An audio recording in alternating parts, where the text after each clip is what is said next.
A ver,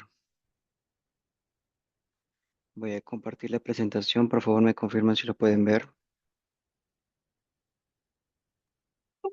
Te visualizo. Perfecto. Listo. Bueno, muchas gracias. Me presento. Mi nombre es Walter Castellanos. Soy ingeniero electricista, PMP certificado por el PMI.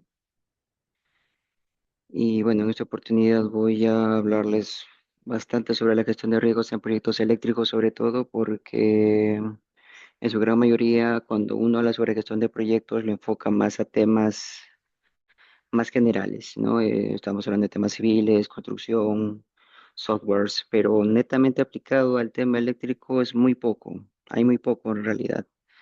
Es por eso que en esta oportunidad a través de Innova, bueno, queremos ofrecerles esta oportunidad para poder aprender más sobre la aplicación de las buenas prácticas que nos da el PMI hacia la gestión de proyectos, enfocado sobre todo a nuestra especialidad, a temas eléctricos.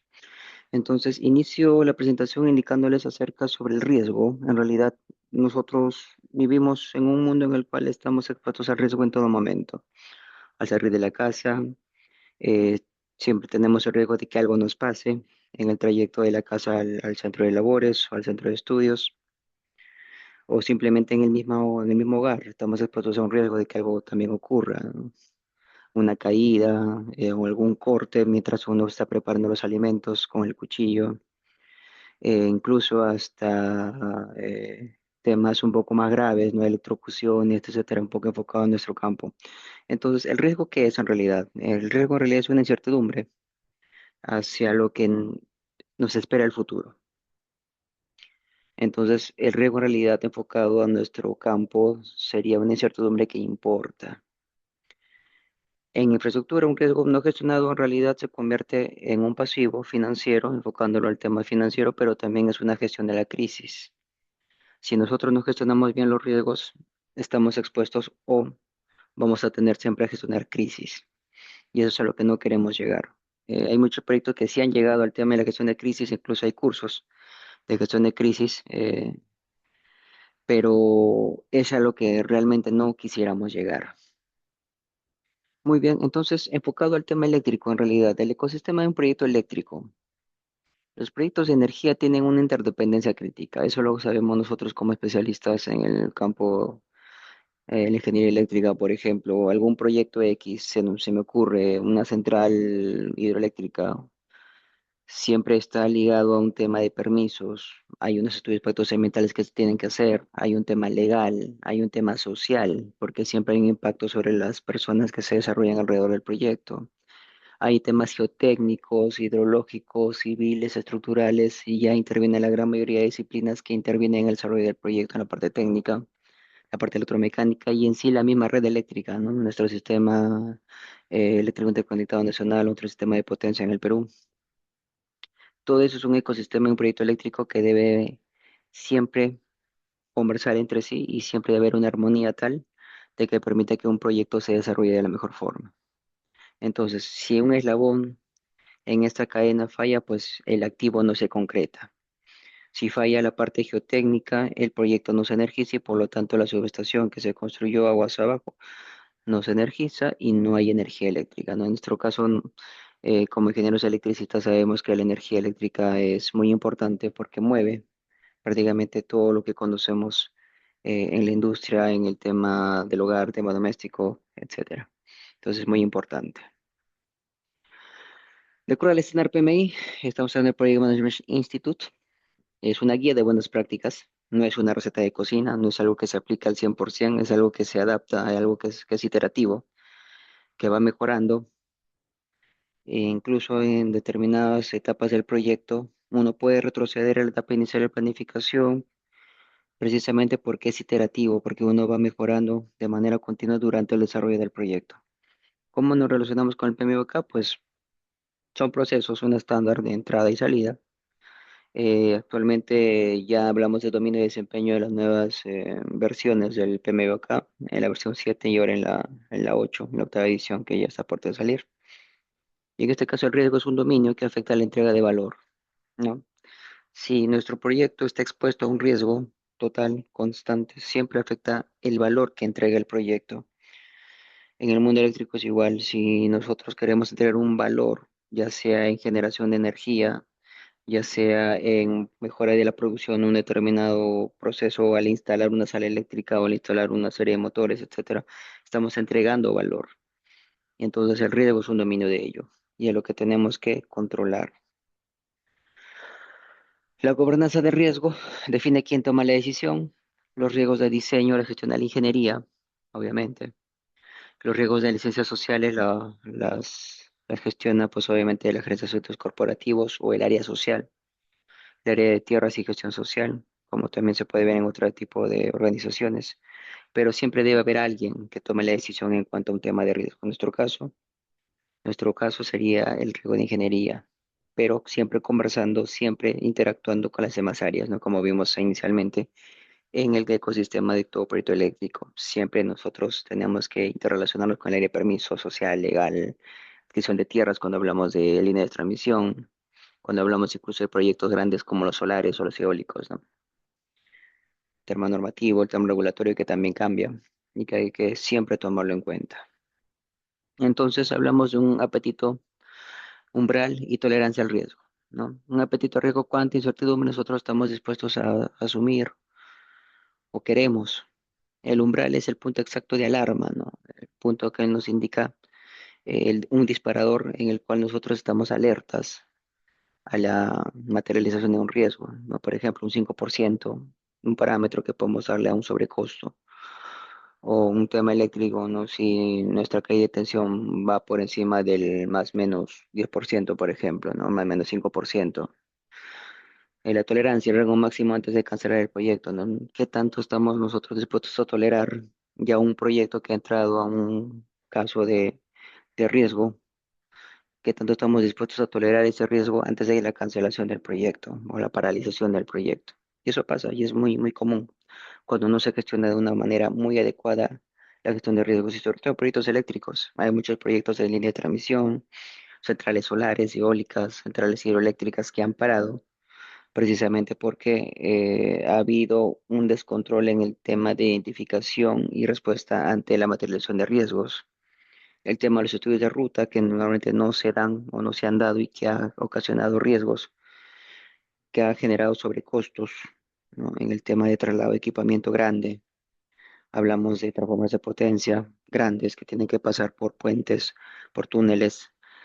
Hablamos de los aerogeneradores que también son transportados también por equipos grandes que tienen que tener siempre un estudio de ruta, ¿no? Entonces, ¿qué tanto estamos nosotros puestos a riesgo? ¿Qué tanto estamos nosotros a aceptar el riesgo? ¿Cuál es nuestro umbral máximo de tolerancia? ¿Y qué tan tolerantes tenemos que ser a la materialización de un riesgo? Todo eso lo vamos a ver mucho más a fondo cuando se desarrolle el curso, pero aquí les trato de dar una idea para que puedan darse cuenta de lo importante que es la gestión de riesgos en todo proyecto, pero en este caso enfocado en nuestro campo de acción, ¿no? El campo de proyectos eléctricos. Hablamos de la gestión de riesgos, hablamos de un RBS, que es un desglose de riesgos, ¿no? Es como el WBS, ¿no? Un World Breaking Structure, en este caso es un Risk Breaking Structure, ¿no? Que nosotros podemos, digamos, estructurar nuestros riesgos, categorizarlos y en base a ello poderlos manejar de una mejor forma, ya sea riesgos técnicos, internos, externos, económicos, de los stakeholders, los interesados, el mismo cliente, del owner, temas legales, financieros, climáticos, etcétera. Todo lo categorizamos para poder gestionar de una mejor forma los riesgos de un determinado proyecto. Cuando hablamos de generación renovable, encontramos riesgos específicos y estos gran casos de estudios que vamos a encontrar durante la ejecución del desarrollo del curso. Vamos a hablar de muchos casos de estudio, de lo que se ha podido hacer para, digamos, mitigar los riesgos en determinado proyecto real, qué es lo que ha pasado, que ha hecho que un proyecto fracase, y todo eso lo vamos a desarrollar en el curso. Pero acá como les dije inicialmente, vamos a ver pequeños atisbos de lo importante, ¿no? En este caso, si hablamos de generación renovable, la intermitencia es uno de los riesgos. El curtailment es otro de los riesgos, obviamente, ¿por qué? Porque es un factor importante para el tema del flujo de caja, el caso de negocio. No, no nos enfoquemos solo en la parte técnica, también enfocémonos bastante en el caso de negocio. Un proyecto realmente se da.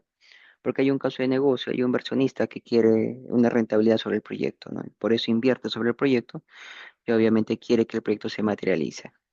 Entonces, también vamos a ver el curso enfocado en ese tema, ¿no? Lo importante en el tema de el flujo de caja, el tema financiero, para que también tengamos una noción muy integral de cómo es que todas las aristas técnicas, económicas, legales, intervienen sobre la gestión del proyecto enfocado a los riesgos en proyecto eléctrico.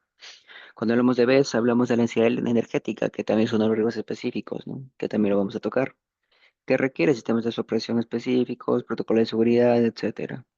Sistemas de refrigeración, bastantes temas técnicos y también la parte permitiva, la parte regulatoria que también es importante en estos casos. El tema de líneas de transmisión, como le indicaba, un riesgo muy grande en la adquisición de terrenos, es un riesgo muy grande y que obviamente vamos a tocar en el curso de metodologías, técnicas, casos de estudios para monitorear el tema de adquisición de terrenos para líneas de transmisión eléctrica, ¿no? El riesgo ecológico que también es un riesgo específico para líneas de transmisión, el CIRA, los PEMAR, el tema de la importancia de hacer calicatas a lo largo de una línea de transmisión para conocer el estado del terreno, el tema geotécnico, hidrológico, que es muy importante, ¿no? Todo eso lo vamos a desarrollar de manera más específica en el curso. Ahora, proyectos mineros Greenfield, que también vamos a ver. Eh, Siempre la parte de adquisición de terrenos va a ser un tema muy importante para cualquier proyecto de gran envergadura. El tema de permisos exploratorios o de explotación, que también intervienen. ¿Por qué razón? Porque nosotros, si enfocamos un tema de un proyecto minero, por ejemplo, debe haber una subestación eléctrica donde sale una línea de transmisión en 220 o en 500 o 138, dependiendo, que tiene que inyectar energía a un proyecto minero futuro, no en una subestación futura. Y esta línea de transmisión tiene que estar declarada en algún instrumento ambiental, en algún IGA. Normalmente siempre están en los EIA. Entonces, hay un EIA de explotación y un EIA de exploración. Entonces, eso vamos a tener que, lo vamos a ver en el curso de manera más específica para entenderlo mejor. Y es algo que nos ayuda a entender cómo es que un proyecto eléctrico, entre comillas, como una línea de transmisión, dos subestaciones, cómo es que se interrelacionan, son interdependientes al tema normativo en el campo de los permisos, ¿no? El tema ambiental, o los estudios de impacto ambiental, por ejemplo. Los riesgos sociales, que es muy común ver el tema de comunidades aledañas al proyecto. Los riesgos ambientales como tales, los arqueológicos, las interconexiones, porque también es un punto muy importante identificar qué punto de conexión es el más adecuado, el menos riesgoso, hablando de confiabilidad, hablando de distancias, hablando de costos. La disponibilidad hídrica para un proyecto minero, por ejemplo, es muy importante también. Riesgos logísticos o para el tema minero es muy importante, pero para el tema eléctrico también. El tema de poder llevar nuestros transformadores de potencia desde una etapa de ingeniería, fabricación hasta el sitio en el cual va a estar instalado, ¿no? Que normalmente antes eran entre 15 a 17 meses, pero ahora ya estamos pasando ya a los 30 meses, que también es un riesgo logístico muy grande. Hay que tener en cuenta sobre todo sobre el equipamiento crítico, el business case, que aunque no lo crean, o si no lo han visto, todo interviene, todas estas componentes intervienen siempre en el business case. Si nuestra línea de transmisión cuesta 100 millones de dólares, eso baja el business case y, por ejemplo, un proyecto minero se hace menos atractivo. Entonces, controlar los costos en un proyecto minero enfocado al tema eléctrico es muy importante también. Eso lo vamos a ver con más detalle en el curso. Bueno, y otros, ¿no? Dependiendo también de la zona de ubicación del proyecto, en este caso de grandes proyectos mineros, los Greenfield. Y en este caso podemos decir de que un riesgo de la incertidumbre de información. Mientras menos información tengamos, hay mucha incertidumbre y por lo tanto mucho más riesgo. Entonces tenemos que tener mucho cuidado aquí y una identificación previa de todos estos riesgos para poder monitorear y controlar. Cuando hablamos de proyectos mineros brownfield, aquellos que ya se desarrollan en un ambiente ya construido, pues hablamos de la coexistencia, ¿no? Ese es un riesgo muy típico por este tipo de proyectos. Hablamos de instalaciones eléctricas enterradas, bandejas existentes, salas eléctricas que quizá no tengan alguna sala disponible para poder sacar una línea. transformadores que no tienen la capacidad y hay que cambiarlos, etcétera. Toda esa coexistencia de equipamiento existente es un riesgo en realidad. Y si no los identificamos, no los monitoreamos, obviamente pone en riesgo cualquier proyecto brownfield que queramos desarrollar. Entonces aquí el riesgo es el daño a la producción, ¿no? También. Si nosotros desarrollamos un proyecto brownfield, no identificamos un riesgo, por ejemplo, alguna redundancia en algún circuito de un componente importante, podemos sacar de servicio algún molino, algún sistema de bombeo importante que pueda parar la producción, ¿no? Hablando de proyectos brownfield, ya sea en el campo minero, que es muy grave para la producción, y si no identificamos los riesgos de manera temprana, pues obviamente estamos expuestos siempre a que algún daño se materialice. Y es importante tomar en cuenta aquí o tener conciencia de lo importante del riesgo. Entonces, como ya hemos visto, podemos preguntarnos por qué gestionar riesgos en realidad. Gestionamos riesgos porque nos enfrentamos siempre, en todo momento, en nuestra vida cotidiana, a bastantes riesgos, ¿no? Entonces, la pregunta es, ¿no tendría sentido aprender a gestionar los riesgos de manera adecuada y rápida para que el futuro sea menos incierto? Es lo que nosotros deseamos y queremos, obviamente, para poder mejorar en la ejecución de cualquier proyecto. Entonces, un poco para poder meditar y tomar conciencia acerca de esto. Entonces, se gestiona riesgos para maximizar el éxito de un proyecto, anticipando y gestionando la incertidumbre, ¿no? Algo que también hay que tener muy en cuenta es que un proyecto, si se gestiona de la mejor forma, siempre maximiza la probabilidad de éxito del proyecto. Entonces, de acuerdo al PMI, vamos a ver cuáles son los procesos en tema de gestión de riesgos, de acuerdo al PMBOK. Primero planificamos un riesgo, definir cómo se realizan las actividades de riesgo, quiénes participan, qué herramientas se van a usar. Y una vez que planificamos, identificamos los riesgos. Normalmente hacemos talleres de identificación de riesgos en el cual nos juntamos todos los expertos, todos, de todas las áreas, permiso, logística, legal, social, de tierras, el ingeniero eléctrico responsable, el mecánico, el civil, el estructuralista, etcétera. Todos. Identificamos los riesgos del proyecto en base a nuestra experiencia, juicio de expertos. Identificamos los riesgos, los listamos y en ese mismo taller realizamos un análisis cualitativo. ¿Cuál es la probabilidad o cuál es el impacto al materializarse un riesgo? ¿Cuánto es el impacto en costo? ¿Cuánto es el impacto en tiempo? Si ya queremos llevar esto a un paso más técnico, nos vamos a un análisis cuantitativo en el cual aplicamos la famosa simulación de Monte Carlo, que ya está implementada en varios softwares, ¿no? Tenemos el Arroba el Crystal Ball, que son los softwares más conocidos de Monte Carlo, en el cual ingresamos la data que uno ya ha identificado previamente y esa data obviamente es la que corre el software y la que podemos identificar la probabilidad de éxito o la probabilidad de ocurrencia de algún riesgo, ¿no? Es muy diferente cuando nosotros tenemos un dato, por ejemplo, tenemos un 80% de probabilidad de cumplir el plazo, tenemos un 80% de probabilidad de cumplir el costo o tenemos un 90% de probabilidad de que vamos a desfasarnos del costo en un 10%, o tenemos un 95% de probabilidad de que nuestro proyecto se va a atrasar 2 o 3 meses. Tener una data así es muy importante, ¿no? Es mucha más información que nos ayuda a tomar las mejores decisiones. Esos son los resultados de Monte Carlo, un análisis cuantitativo.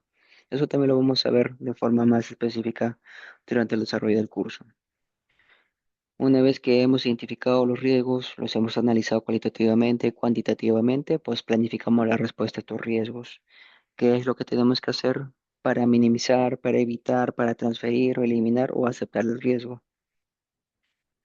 Y ahora un proceso muy importante que ya en las últimas versiones del PMBOK se ha visto agregado es el tema de la implementación de la respuesta.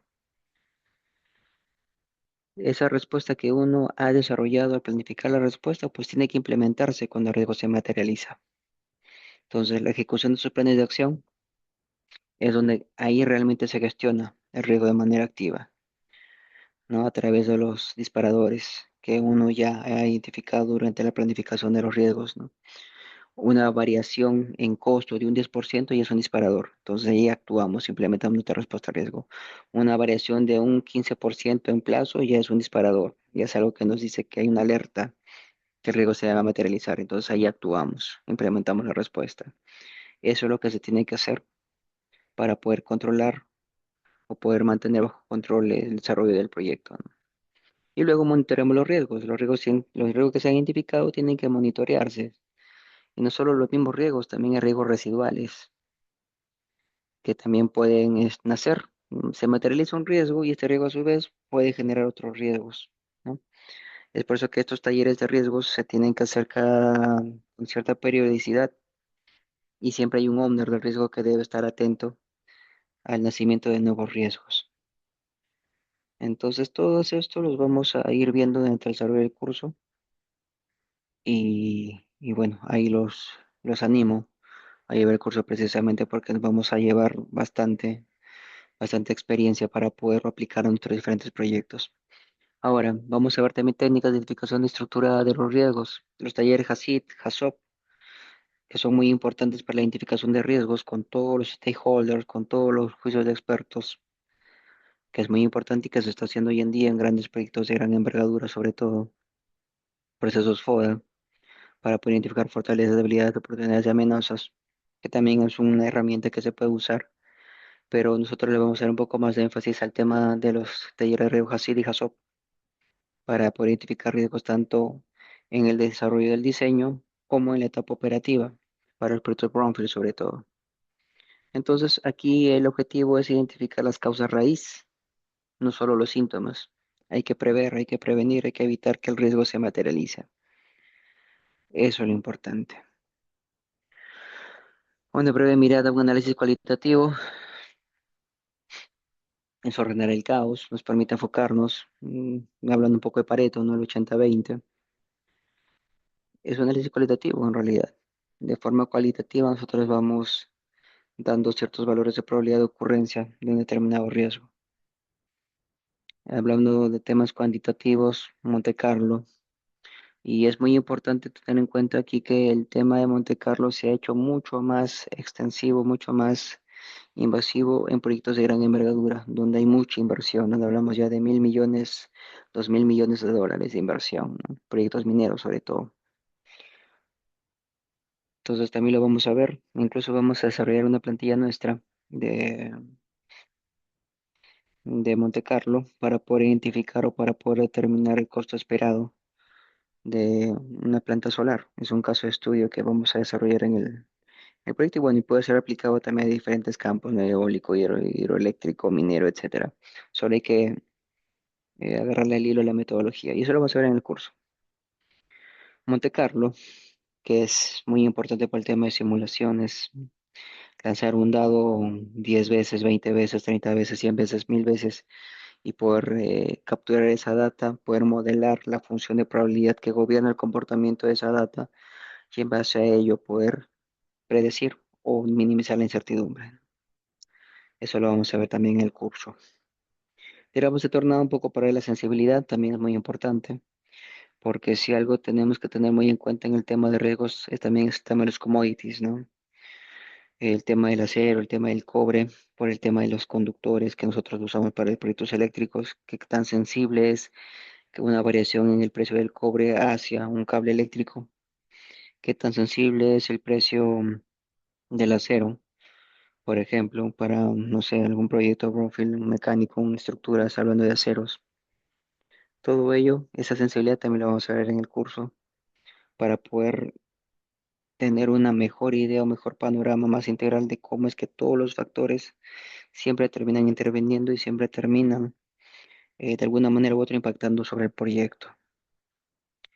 Este es el valor esperado que lo vamos a ver también en el curso. Como les decía, vamos a ver qué tan probable es la ocurrencia de un riesgo, qué tanto nos impacta en el tema monetario, el tema financiero, ¿no? Que es la base precisamente para calcular base seguros, sabes, contingencia y encima y sobre todo la misma financiación del proyecto, ¿no? Tener en cuenta que un proyecto no solamente termina cuando uno energiza una subestación, ya entra un tema de seguros, porque ya se convierte en un activo que hay que gestionar. ya sea por el sistema contra incendios que se ha implementado, ya sea por la misma subestación, por el mismo transformador de potencia que es el corazón de todo sistema eléctrico. Todo ello lo vamos a ver en el curso para que tengamos un mejor panorama. Las reservas de contingencia, las reservas de gestión, hablamos de reserva de contingencia con los riesgos conocidos y la gestión con los riesgos desconocidos. En la reserva de contingencia, por ejemplo, un ejemplo es sabemos que lloverá, pero no sabemos cuánto lloverá. Los riesgos desconocidos es un terremoto, no sabemos en qué momento puede ocurrir un terremoto. Un poco para poder entender la similitud entre, digamos, la diferencia entre una reserva de contingencia y una reserva de gestión. Y lo importante que es, ¿no? El tema de conocido, desconocido o desconocido, desconocido. Estrategia de mitigación actúa sobre la probabilidad. Por ejemplo, instalar pararrayos reduce la probabilidad de una descarga atmosférica, ¿no? Entonces actuamos sobre la probabilidad, estamos mitigando el riesgo. Es una de las estrategias que nosotros usamos para poder controlar un riesgo. Transferimos un riesgo también. Cuando somos owners y hacemos una licitación para un EPC, un EPCM o un Siemens Risk, que son las modalidades de contrato para construcción, para la gestión de construcción de un determinado proyecto, que también lo vamos a ver. Transferimos el riesgo ahí. Cuando es un EPC, alguien que se encarga de la ingeniería, la procura de la construcción, nosotros le transferimos el riesgo a esa empresa para que ellos asuman el riesgo y puedan construir una subestación, línea eléctrica o una planta solar o eólica. Cuando hablamos de un CM and Risk, que es algo nuevo, que hoy en día se está tocando, se está desarrollando, estamos hablando de una gestión de construcción a todo riesgo, en el cual el contratista asume todos los riesgos en base a unos costos garantizados, ¿no? Y eso lo vamos a ver con mayor profundidad también en el curso, porque es muy importante conocer todo esto precisamente para poder transferir los riesgos y poder entender cómo es que se manejan las reglas de juego que gobiernan el comportamiento en un determinado proyecto. Eso es muy importante. Tener esa visión holística nos ayuda a maximizar la probabilidad de éxito de un proyecto, a ver más allá, siempre a ir a un paso más adelante. También podemos evitar los riesgos, sí. Cuando cambia un plan original, si hay una zona protegida, ecología en el trazo de línea de transmisión, por ejemplo, evitamos el riesgo como rodeando, cambiando el trazo. Pero ahí también hay otros riesgos, ¿no? El tema de los permisos, el tema de la concesión definitiva, etcétera, que también están inversos ahí y que eso también lo vamos a ir viendo en el curso para que tengamos muy en cuenta que todos estos factores siempre intervienen sobre la calidad de nuestros proyectos. También aceptamos los riesgos y implementamos planes de contingencia, ¿no? Tener en cuenta que nosotros no podemos evitar todo, no podemos poner contingencia a todo, no se puede. Tengan en cuenta que un proyecto cuesta 10, a ese proyecto que cuesta 10 le sumamos 2 por la contingencia y le sumamos 1 por las reservas de gestión. En total el proyecto termina costando 13. Para un inversionista que solamente puede invertir 10, ¿le parecerá atractivo? No. Para otro inversionista que solamente puede invertir 12, ¿le sonará atractivo? No. ¿En qué estaríamos fallando? Quizá en el tema de las contingencias de los riesgos. Estamos sobrevalorando esos riesgos y por eso tenemos que tener mucho tino y mucho equilibrio cuando hablamos de contingencia. Eso también lo vamos a ver en el curso. Los dueños del riesgo. Los risk owners son aquellos que tienen que controlar, monitorear el riesgo, tienen autoridad sobre un equipo para poder monitorear el riesgo y son los que también implementan o ejecutan la contingencia, no en el presupuesto. Eso lo tenemos que identificar de manera muy temprana antes de iniciar el proyecto para que este owner o dueño del riesgo, pues obviamente tenga la responsabilidad de poder monitorear los riesgos y poder anticiparse ante la ocurrencia de uno de ellos. Hablamos de auditorías de riesgo, monitoreos, que eso es cierto, ya cuando el proyecto o la construcción ya inicia. Hablamos que los riesgos caducan, sí, algunos caducan. Por ejemplo, la excavación, durante la excavación el riesgo está, pero cuando uno termina de excavar, y libera la zona, pues el riesgo de excavación se libera. Y si no ha ocurrido algo ahí y hay una contingencia, pues esa reserva de contingencia de dinero se libera, puede sumarse para poder soportar otro riesgo o se devuelve al término del proyecto. Tengan en cuenta que el dinero para un inversionista es muy importante. Si un dinero no trabaja para el inversionista es dinero que se pierde y la responsabilidad siempre recae sobre el gestor del proyecto y bueno, no es bien visto, no es bien visto para nada. Entonces, ese equilibrio entre las reservas de contingencia o de gestión es lo que vamos a ver en el curso para poder tener mejor criterio, mejor poder de decisión. Los riesgos residuales o secundarios, por ejemplo, ¿no? Instalar un generador diésel de emergencia mitiga un riesgo, sí, pero se crea otro riesgo que es el derrame del diésel, ¿no? Que también es dable. Ese tipo de riesgos son, bueno, este tipo de ejemplos son los riesgos residuales que vamos a ir viendo también en el curso para casos más específicos. Por ejemplo, un caso de estudio, bastantes casos de estudio lo vamos a ver. Este es un ejemplo de ellos. Una falla geotécnica de una central hidroeléctrica. ¿Mm? ¿Qué pasó aquí? Que no hubo inversión en la exploración inicial. Esto disparó sobre costos el sostenimiento de un túnel, por ejemplo, en un 300%. Precisamente cuando alguien no hace los estudios iniciales de manera correcta, los estudios geotécnicos, hidrológicos, las calicatas que se requieren para poder analizar los materiales, los follow test. Cuando uno no hace todo ello y cree que no impactará, pues obviamente en la etapa de construcción impacta. Ya sea hablando de presas para las hidroeléctricas o túneles, esto puede incrementarse en un 300% del costo inicial. Para tener una idea nada más, la lección aprendida, los riesgos geológicos deben ser compartidos con el cliente mediante un GBR, un GRB, que es una línea base, un reporte de línea base geotécnico, en el cual se diseñan o se identifican los criterios de diseño sísmico para cuando uno habla de presas, cuando uno habla de túneles, o incluso para las mismas torres de transmisión, también criterios sísmicos que uno tiene que aplicar, ¿no? Todo eso es muy importante. Otro caso de estudio, el tema social, ¿no? Línea de transmisión que es muy común. Hay proyectos que se detienen un año, que se detienen dos, incluso otros que ya se cancelan totalmente, con costos hundidos, porque no se gestionó de manera adecuada o correcta un riesgo social. Una lección aprendida, pues obviamente la gestión temprana de los interesados es esencial. Son proyectos, son riesgos que tienen gran impacto sobre el proyecto, ¿no? Riesgos sociales tienen un gran impacto. Paralizan o cancelan proyectos. Entonces, mucho ojo con ello. Ahora, algo muy importante y que vamos a ver en el curso, y es una recomendación mía hacia ustedes. No somos islas, no somos personas que vamos a esperar a que haya alguien que solucione un tema que no es nuestro. Por ejemplo, si yo soy el ingeniero eléctrico que ya identificó un riesgo en el tema de procura de un transformador de potencia, no voy a estar sentado esperando que el amigo logístico pues haga su trabajo. Yo tengo que estar monitoreándolo, estar sobre él para que el riesgo se minimice o se evite o se elimine. Y lo mismo con el tema social, con el tema de tierras, hay que estar monitoreando siempre. Entonces, cuando hablamos de gestión de riesgos, hablamos de una gestión integral. Y si queremos que nuestro riesgo maximice su probabilidad del éxito, pues tenemos que ser muy proactivos en ese aspecto.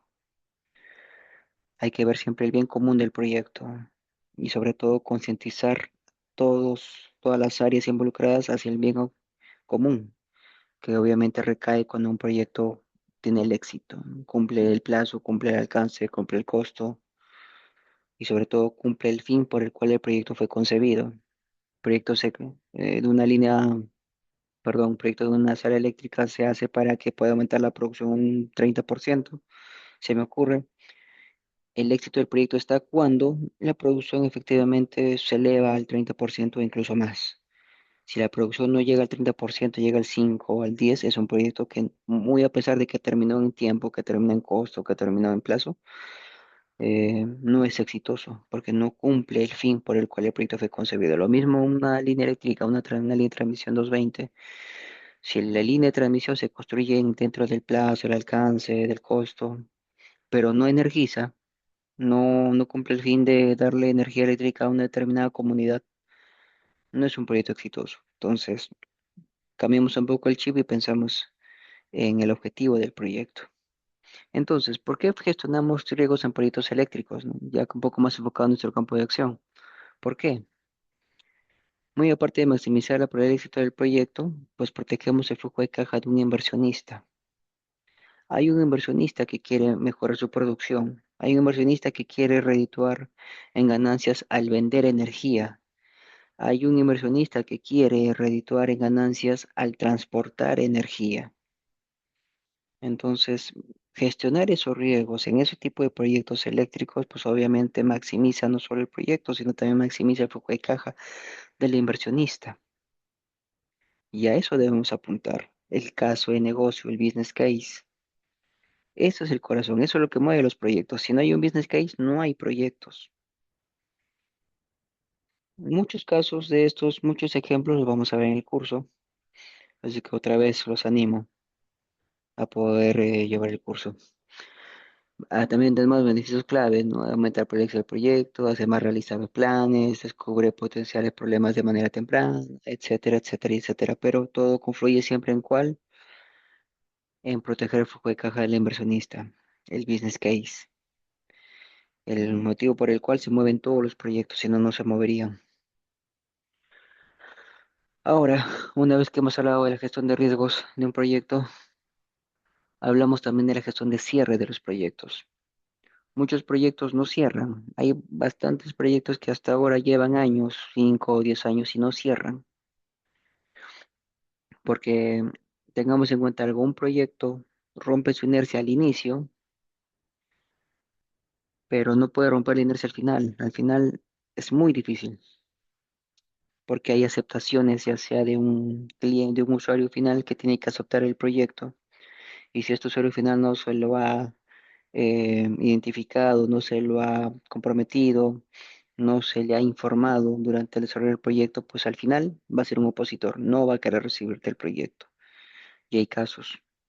Hay subestaciones que hasta ahora no se reciben al 100%, que siguen operando, que están energizadas, pero no se reciben al 100% porque el usuario final no quiere o no acepta la marca de los relés que están instalados, o porque simplemente no acepta de que haya un seccionador de diferente modelo que él no está acostumbrado a usar, ¿no? O tecnología nueva que él no sabe cómo operar. Hay casos, entonces nosotros vamos a ir enfocándonos a poder ver esos casos, a determinar cuáles son las líneas de acción para mejorar. Obviamente todo siempre es una mejora continua para poder cerrar de manera eficiente o exitosa los proyectos. La gestión de cierre es un dominio del PMI, sí. Entonces, por eso mismo, el PMBOK también nos da unas buenas prácticas para poder gestionar de manera eficiente los cierres, ¿no?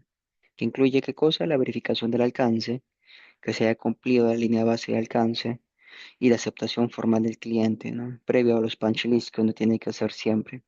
Pero aquí estamos hablando de una aceptación formal del cliente, quien es quien va a tomar el proyecto y va a asumir también los riesgos en sí, que también generan los riesgos para esas personas. Por eso es lo importante de la gestión de riesgos.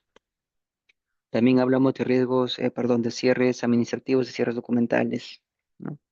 Un dossier de calidad es un riesgo documental en el cual se registran las pruebas FAT, las SAT, los certificados de calibración de las maletas de prueba que se usaron para las pruebas, los certificados de calidad de los materiales, los planos certificados, etcétera. Un dossier de calidad, ¿ok? Que el que tiene que recibir aquí es el usuario final y es quien con toda esta información, dándole un check o una aceptación formal, acepta el proyecto.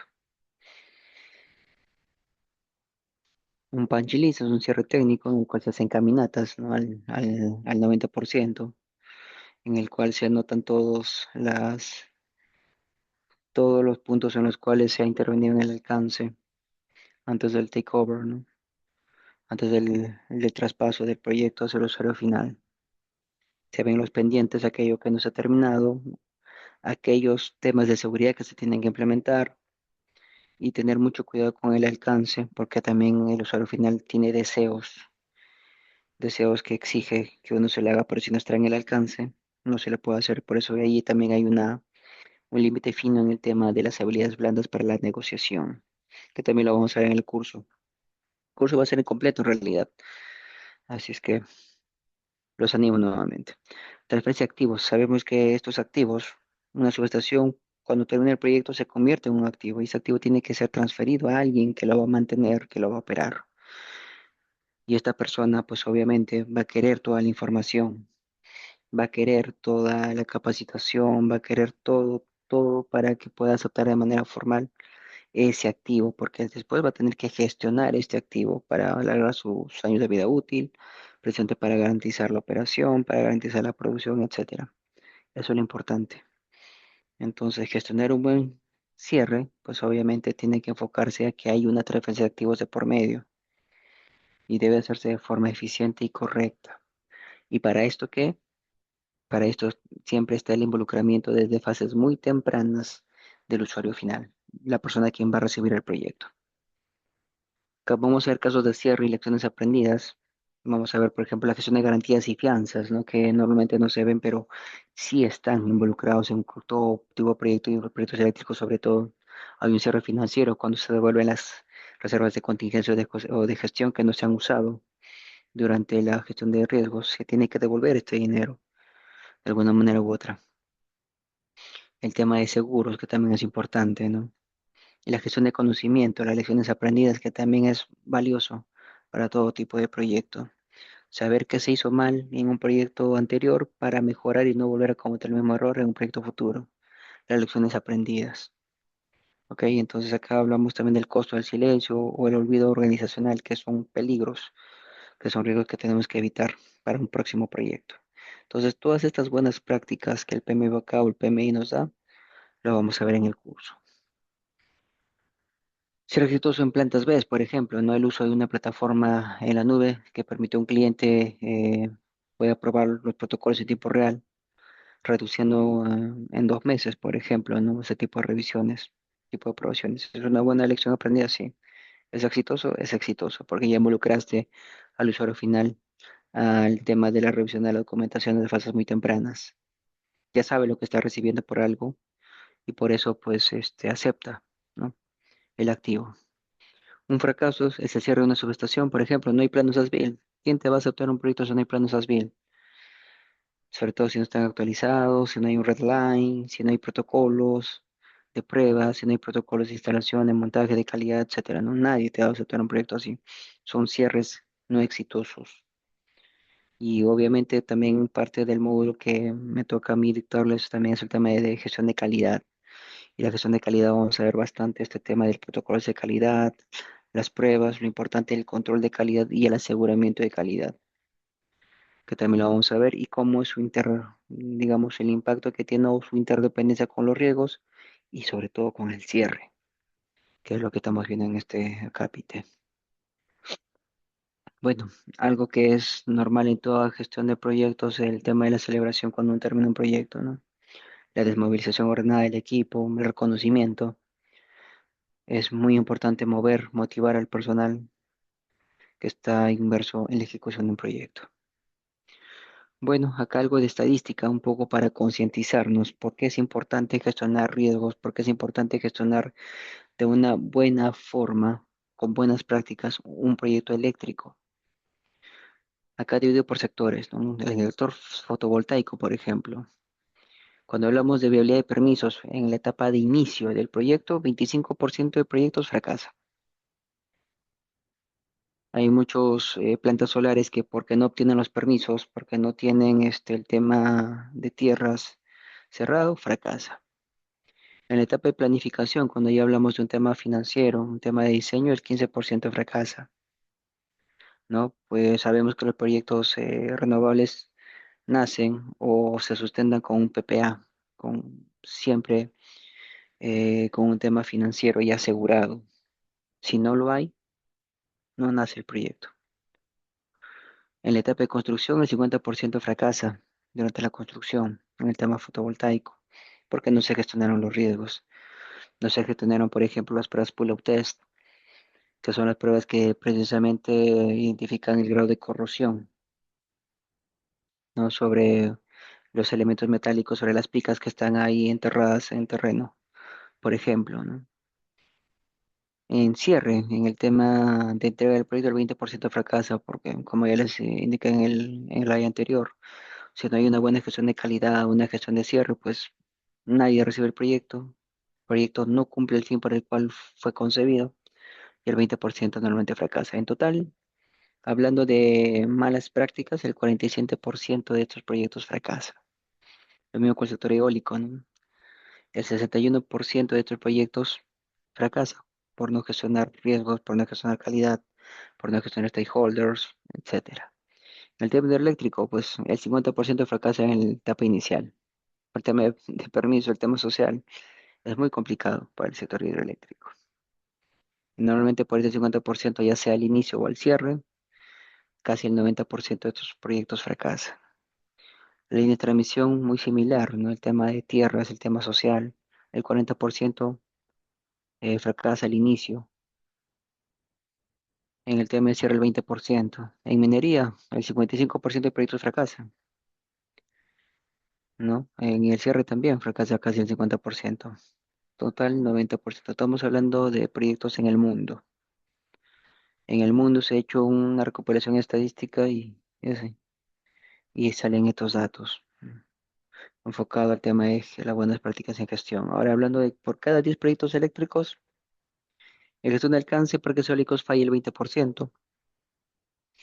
No han tenido una buena gestión de alcance, un ruido en el alcance, se ha corrompido el alcance, no ha habido un buen control de cambios, falla. En eléctrica es lo mismo. Si no hay un buen control de cambios o no hay una buena línea base de alcance, pues falla. Un 40% fracasa. La primera de transmisión. En el tema ambiental, miren, el tema hidroeléctrico es el 80%, ¿no? Normalmente es muy, muy complicado para una central hidroeléctrica nacer por el temas ambientales o sociales.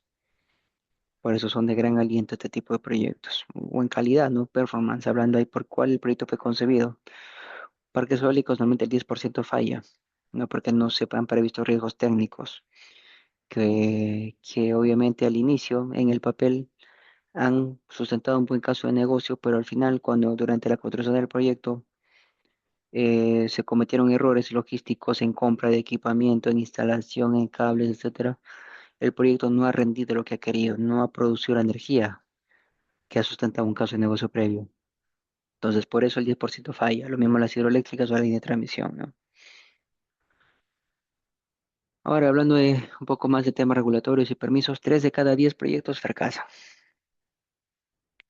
¿no? No, por el tema de las licencias, permisos, ellas, etcétera. En temas ambientales igual, 2 de cada 10 proyectos fracasan, ¿no? Hay hallazgos arqueológicos, no se identificó esos riesgos, no se monitoreó, no se implementaron el plan de respuesta a esos riesgos. En servidumbre es lo mismo, ¿no? En tema de adquisición de tierras también pueden fallar. Hay propietarios de terrenos que son muy, pero muy renuentes a ceder el terreno, a vender su terreno. Sobre todo me pasó una experiencia en la cual había un propietario que tenía los recursos, que tiene los recursos económicos suficientes como para poder llevar o apelar la imposición de servidumbre hacia entes judiciales superiores, ¿no? ¿Y esto qué hace? Pues que te retrase el proyecto, porque cuando hay un tema judicial ya en marcha, un tema legal, pues obviamente el proyecto no se puede hacer hasta que se resuelva y esto puede tardar años, 10, 15 años y más, cuando la contraparte tiene los recursos como para poder sostener el tema legal en esos años, ¿no? Entonces todo eso también se tiene que ver, tiene que mitigar o evitar ese tipo de riesgos. Temas financieros, los PPAs para proyectos de generación renovable. Procura, hoy en día los equipos críticos están teniendo tiempos de procura muy largos, que hay que identificar esos riesgos, hay que monitorearlos. El tema técnico también, ¿no? El tema de las BES, el tema de la inercia virtual que ahora está pidiendo o se está pidiendo o se está evaluando en el PR20, por ejemplo, son cosas que de una manera u otra impactan sobre el desarrollo de un proyecto eléctrico. Y eso es lo que hay que tener muy en cuenta, ¿no? Entonces, toda esta data, todas estas estadísticas nos ayudan a tener una visión integral de por qué es importante gestionar los riesgos, por qué es importante entender de manera integral todas las áreas, todas las etapas o fases del proyecto que están involucradas en el contexto general de un proyecto eléctrico, ¿no? Es muy importante, entonces ahí los animo a llevar el curso precisamente porque me encantaría realmente poder mostrarles o poder darles la experiencia que he tenido en estos largos años de trabajo inmerso en el mundo de proyectos, sobre todo en el campo eléctrico. Listo, eso sería todo. Muchas gracias.